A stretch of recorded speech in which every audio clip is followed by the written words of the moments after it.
شروع اللہ کے نام سے جو بڑا مہربان نہایت رحم والا ہے۔ ان فرشتوں کی قسم جو ڈوب کر کھینچ لیتے ہیں، اور ان کی جو آسانی سے کھول دیتے ہیں، اور ان کی جو تیرتے پھرتے ہیں، پھر لپک کر آگے بڑھتے ہیں، پھر دنیا کے کاموں کا انتظام کرتے ہیں کہ وہ دن آ کر رہے گا جس دن زمین کو بھونچال آئے گا، پھر اس کے پیچھے اور بھونچال آئے گا۔ اس دن لوگوں کے دل خائف ہو رہے ہوں گے اور آنکھیں جھکی ہوئی۔ کافر کہتے ہیں کیا ہم الٹے پاؤں پھر لوٹیں گے؟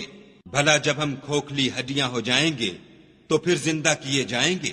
کہتے ہیں کہ یہ لوٹنا تو موجب زیاں ہے، وہ تو صرف ایک ڈانٹ ہوگی۔ اس وقت وہ سب میدان حشر میں آ جمع ہوں گے۔ بھلا تم کو موسیٰ کی حکایت پہنچی ہے جب ان کے پروردگار نے ان کو پاک میدان یعنی طوا میں پکارا اور حکم دیا کہ فرعون کے پاس جاؤ، وہ سرکش ہو رہا ہے، اور اس سے کہو کیا تو چاہتا ہے کہ پاک ہو جائے اور میں تجھے تیرے پروردگار کا رستہ بتاؤں تاکہ تجھے خوف پیدا ہو۔ غرض انہوں نے اس کو بڑی نشانی دکھائی مگر اس نے جھٹلایا اور نہ مانا۔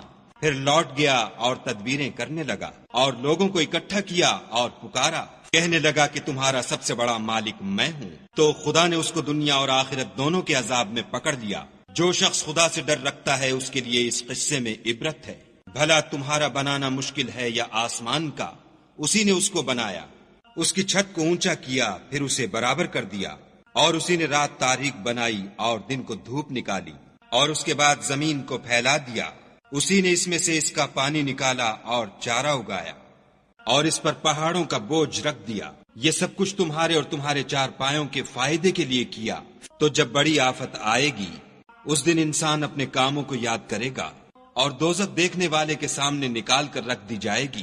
تو جس نے سرکشی کی اور دنیا کی زندگی کو مقدم سمجھا اس کا ٹھکانہ دوزخ ہے، اور جو اپنے پروردگار کے سامنے کھڑے ہونے سے ڈرتا اور جی کو خواہشوں سے روکتا رہا اس کا ٹھکانہ بہشت ہے۔ اے پیغمبر صلی اللہ علیہ وآلہ وسلم، لوگ تم سے قیامت کے بارے میں پوچھتے ہیں کہ اس کا وقوع کب ہوگا، سو تم اس کے ذکر سے کس فکر میں ہو؟ اس کا منتہا یعنی واقع ہونے کا وقت تمہارے پروردگار ہی کو معلوم ہے۔ جو شخص اس سے ڈر رکھتا ہے تم تو اسی کو ڈر سنانے والے ہو۔ جب وہ اس کو دیکھیں گے تو ایسا خیال کریں گے کہ گویا دنیا میں صرف ایک شام یا صبح رہے تھے۔